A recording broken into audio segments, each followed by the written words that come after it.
A Japanese city proposes a 2-hour smartphone limit. A British Airways flight attendant was found naked and on drugs in the bathroom. And a teenage girlfriend sold her boyfriend to a telecommunications slavery compound. These are the weird stories for Monday on Weird AF News, the only daily weird news podcast in existence. Thanks for joining me. I have 3 weird news stories from all over the world for you. Here we go. A city in Japan is proposing a 2-hour daily limit on smartphone usage. The city of Toyoaki, this is in central Japan, and I definitely didn't pronounce it correctly. And when you pronounce Japanese words, it should come from your bowels or your balls. It should come from Toyoki, Toyoki, something like that's probably how you say it. Toyoki. All right, let's see how long I survive in the closet after that stunt. White male podcaster does a Japanese impression on a news podcast. All right, let me get back into this strange story here about a city that's just trying to look out for the health of its residents, I'm sure. You shouldn't be on your smartphone all day, all night anyways. So they're saying that they're urging smartphone users to limit the screen time to 2 hours a day outside work or school. This is under a proposed ordinance that includes no penalties. So it's just a suggestion, I guess. Like sort of for your health. Hey, we recommend you eat salads, but there's no penalties if you don't eat salads. That's your choice. You want to eat salad or not eat salad. So it says the cell phone usage limit is not binding. There's no penalties incurred for higher usage, in other words, over 2 hours. The proposal aims to prevent excessive use of devices causing physical and mental health issues, including sleep problems.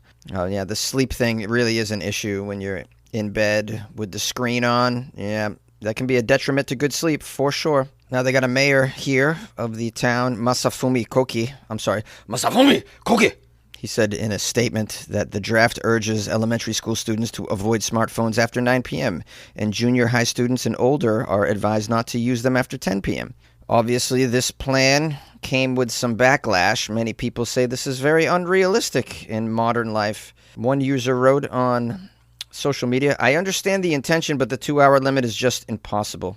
In 2 hours, I cannot even read a book or watch a movie on my smartphone." Others say smartphone use should be a decision for families to make for themselves. Well, yeah, at the end of the day, you are making the decision. The government isn't imposing penalties at this point. This is simply a suggestion for a healthier lifestyle, and they're not wrong. And, they should be applauded for giving a damn about their citizens in the town, right? Anybody who has some suggestions on how to live a better life should be applauded and not derided, as, most people online are doing, it seems. Now, the angry response from people on social media prompted the mayor of the town to clarify that the 2-hour limit on smartphone usage was not mandatory at all, emphasizing that, quote, "the guidelines acknowledge smartphones are useful and indispensable in daily life. This is just a suggestion to cut down on usage." The ordinance is going to be considered next week, and if it's passed, it will come into effect in October. Again, it's not mandatory, and who knows if this will even be passed. I don't even know why you would have to pass a healthy suggestion. Just put up some posters, call it a day. And then maybe have some helpful suggestions for alternatives as well. Instead of being on your smartphone, encourage things like sports, hiking, art sessions, playing with animals and pets, making short films. That's a good thing to suggest to the kids. You can make short films. Make short films. Encourage creativity in your community as much as you can. Suggest that people just lay in the grass all day and stare at the clouds. That's a great way to spend the afternoon. Just sleeping in the grass after you smoke some grass, man. Yeah. Hey, look at that cloud. It looks like a praying mantis, man. Oh, man. No. I don't encourage the kids to be smoking grass in the grass. All right? Disclaimer. On Weird AF News, I don't encourage the youth to smoke grass on the grass. I'm just suggesting outdoor activities instead of being on your phone. It's a healthier lifestyle. It's necessary. But this is all just a suggestion. No one should be forcing anybody to do certain things with their spare time. You want to be on your phone, that's your choice. I support freedom. I don't support limits on freedom, especially with what people do with their spare time, as long as they're not harming others and everybody's concentric Concentric, is that the word? Oh, I meant consensual. Yes, consensual. That's the word. And, you can make an argument that sometimes you just have to let people do what they do to the limit. Let it destroy them, whatever it is that they enjoy. That's the only time, one of the only times you can create behavioral change.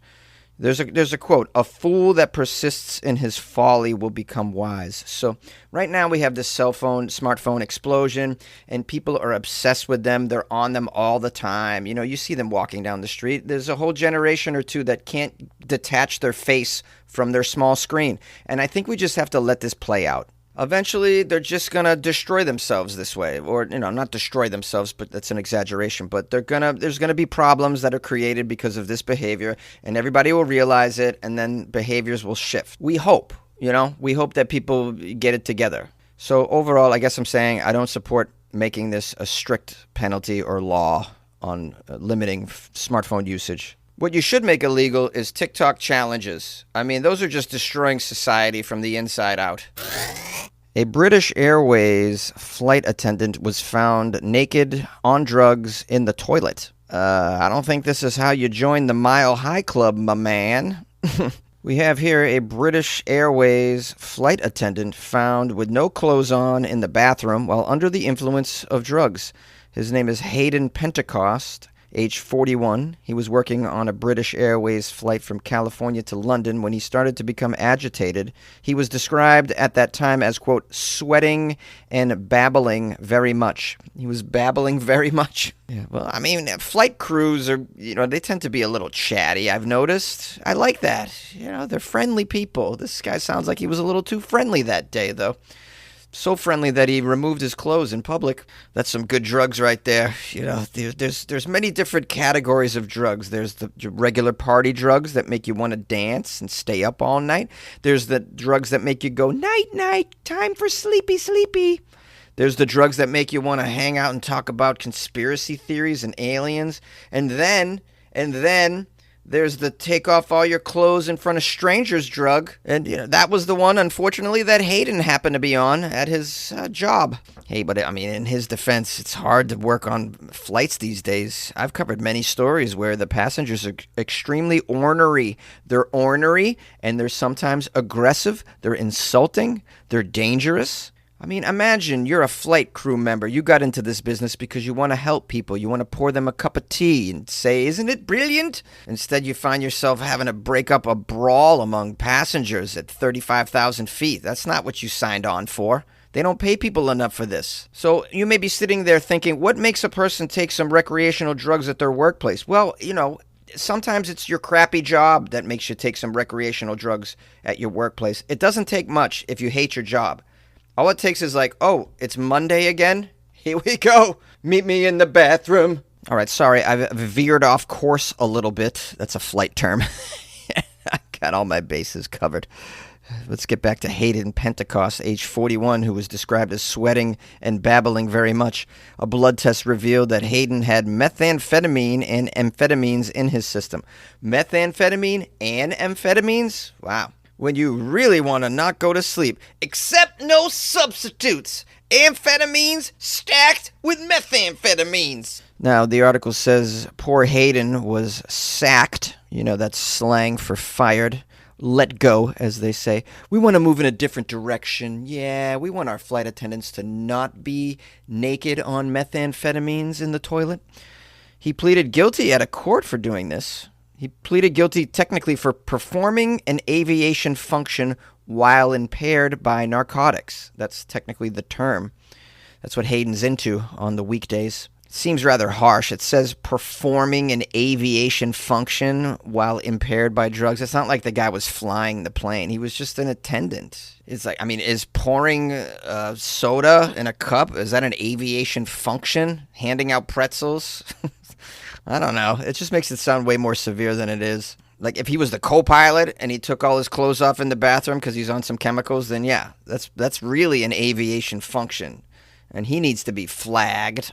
But you probably can't even fly on methamphetamines because you really can't sit still. Technically, you could perform your duties as a flight attendant on the methamphetamines, up and down the aisle, picking up trash. The problem is he decided I need to take all my clothes off, which sometimes happens on certain drugs. And there's not, too many jobs that you can perform without your clothing. I mean, there are some. We know what they are. The article has some further details about how it kind of went down. Do you guys want to hear it? I'll read some of it. It says that after complaining of cramps, Pentecost said that he had to change his clothes during flight. He locked himself in one of the bathrooms, where a colleague later found him naked and oblivious to the fact. That's what it says. Naked and oblivious to the fact. I assume that he's naked. He had dilated pupils, a high heart rate, and had to be checked every 20 minutes until the plane arrived at Heathrow Airport. That's when paramedics took him to the hospital. You took too much, man. You took too much. So the poor guy's lost his job. Probably won't work again in aviation. And it's going to be hard to get a job just in general. You just picture his next job interview. So why did you leave your last job? Well, one day I just showed up a little overdressed. Kind of bored, too. Hey, it's Ryan Reynolds here from Mint Mobile. Now, I was looking for fun ways to tell you that Mint's offer of unlimited premium wireless for $15 a month is back. So I thought it would be fun if we made $15 bills. But it turns out that's very illegal.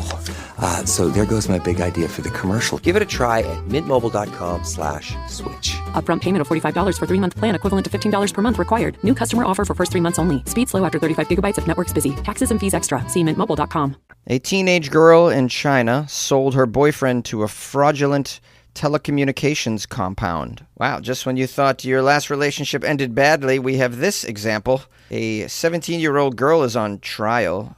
Her surname is Zhu, and she is currently facing prosecution. The teenage girl is allegedly involved in selling her 19-year-old boyfriend to a telecommunications fraud compound in Myanmar. So it sounds like she basically human trafficked her boyfriend to a fraudulent telemarketing compound in Myanmar. Whoa. Wow, I don't even know you could do that. Nightmare unlocked, guys. Another thing in life we got to look out for. Holy crap, sold away as a slave to another country, having to work the phones. Wow. In other news, toxic psycho girlfriend high score achieved in this story. And I thought my ex-girlfriend was a little scary bent, but not on this level, not even close. This person will ruin your life. Let's get some more details. The boyfriend's named Huang. He was allegedly sold for 100,000 won, which is about 14,000 USD. I'd be very insulted if my girlfriend sold me and only got $14,000. I mean, come on. I'm worth way more than that. This poor Wang sold for very little. This is a nice young man. He's healthy. He's 19 years old. All you got was 14,000? This is the going rate for a healthy 19-year-old boy for a slave compound? We're learning a lot, guys. It says after Huang was sold to the compound, he had his head shaved and he was locked in a small dark room, forced to participate in telecommunications fraud every day. Poor guy locked in a cell, having to stay on the phone for probably 15 hours a day. I worked telemarketing voluntarily and it was terrible. I can't imagine someone shaving my head, locking me in a cell and forcing me to do it. This poor guy Huang probably didn't even get any coffee breaks. They probably didn't even give him coffee. This is a slave compound. They probably beat you at the end of the day if you don't make a certain amount of phone calls. It says here, poor Huang was brutally beaten if he failed to meet fraud targets. Wow, see, I was kind of correct on that. Although for fraud targets, they probably mean he probably has to bring in a certain amount of money each day from unsuspecting elderly Chinese women. I mean, there's a lot of that going on. I covered a story where an old Chinese woman was scammed by a guy who pretended to be an astronaut living in the space station. He told her he needed money to return to Earth. He needed a return plane ticket or shuttle ticket to get back to Earth, and she sent him like 75 grand. I mean, that guy was probably somebody's boyfriend that did that. The article provides a little bit of history of Huang and Zhong. They met in 2024, developed a relationship, and eventually lived together. Bro, how old was she when you met her? Like 15? You lived together? Well, he was very young as well, but this just seems very, very young, both of them. Soon after they started dating, Zhu is alleged to have begun trying to persuade her boyfriend that her family had a business in Myanmar and that he should join her to work there. Oh, yeah. Oh, yeah. Work in quotes. If you call work being chained to a phone in a cell. Huang traveled with Zhu to Bangkok, Thailand in February without informing his family. And then when they crossed the border into Myanmar, it says things changed a lot as people who came to pick up Huang were armed. They confiscated his passport and his smartphone. Meanwhile, his psycho girlfriend claimed that she needed to leave and pick somebody up. She left him behind. Armed individuals took Huang to the telecom fraud compound in Myanmar at that moment. With the assistance of a Chinese Chamber of Commerce in Myanmar, Huang returned to China in June after paying the sum of 350,000 won to the compound. He had to pay his way out. It's like he was held for ransom. So the government didn't step in and just shut down this fraudulent compound? I mean, they all know what's happening there. They're obviously human trafficking is going on. Wow. I mean, take this moment, guys. Wherever you might be living, at least it's not Myanmar, where the government just knowingly allows human trafficking to go on, funneling slaves to a telecom fraud compound. It's going on. And they don't rescue you if you've been trafficked to this place. No. You have to pay your way out. Probably have to bribe some government officials while you're at it, I'd assume. The article ends by saying, after spending some time in Thailand, Zhu was detained by police upon returning to China. Why was he arrested when he returned to China? This poor guy has been through the ringer. He was trafficked to a telecom slave compound. Then he had to pay 350,000 won of his own money to get out. Then he was detained by the police upon returning to his home. I mean, I would probably be detained by the police when I got home. That's because I would go and find this bitch and my hands around her neck is what you're going to see. Hopefully she goes to jail for a very long time. She got a trial coming up. I mean, but this is obviously going on. And, from the other end, it doesn't sound like they're enforcing it harshly enough. You got just girlfriends just taking their boyfriends to this country. And then at the border, guys and guns at the border. Like, the border is where there are police and border patrol and government officials are usually at the border. And then you got these men can just roll up and take a dude. I'm so confused and alarmed and grateful that I've, of all the people I've dated, I mean, it hasn't gone well, but I mean, no one's dropped me off at a fraud compound. Next thing you know, I'm getting whipped all day long as I send thousands of text messages to unsuspecting users, trying to come up with new lines to scam them. Yeah. Like, hey, are we still meeting for dinner tonight? You know the ones. I get them every day. I get a new one. I had no idea this entire time that the person on the other end of these phishing text messages could be somebody's boyfriend that was trafficked. There must be 50 ways to leave your lover. Slip out the bag, Jack. Sell him to a scam, Sam. I'm Chris Hadfield, astronaut and citizen of planet Earth. Join me on a journey into the systems that power the world. No politics, just real conversations with real people shaping the future of energy. Listen wherever you get your podcasts. Well, hello, my friends. Thank you for joining me for another episode of Weird AF News. I appreciate your time. You're not going to believe what just happened after I did that story about the telecom fraud thing. And I was alluding to the messages that I get. Those phishing scam messages that we've all been getting. This one just came in. It says, "Good morning. The weather is really nice today." I mean, the messages are so crappy. I'm going to reply to this one. "Hey, are you someone's boyfriend?" If you need to be rescued, bro, just reply with 911 and I'll send help. All right, enough screwing around. Let me give thanks and praise and get you out of here under 20 minutes if possible. I got some people that bought me coffee over the weekend. Chef Ryan, longtime OG fan of the show, Chef Ryan in the Pacific Northwest. He's bought me coffees many times. He wrote, "Here's some ducats so you're not smoking pole out by the dumpster for rent." He knows me well. We also have Breaker of Wind bought me coffees. That's a really cool username, Breaker of Wind. Breaker of Wind writes, I listened to you, Jonesy, while working at the hospital, cleaning blood and crap off surgical instruments so they may be used again. Your sense of comedic timing and sarcasm is exactly what I need to make me whistle while I work. Listening to older episodes, I dug your rendition of Eggman off the Paul's Boutique album. This made me think of my own shenanigans while growing up bored in my teens. And then he goes on to share some of the tomfoolery he engaged in involving throwing eggs and earthworms. Sounds like he was a bad kid, but now Breaker of Wind is clearly an upstanding citizen and a supporter of the arts, a patron of the arts, as they say. So thank you, Breaker of Wind. Thank you, Chef Ryan. Let me check my other email here, see if I think somebody joined the Patreon as well.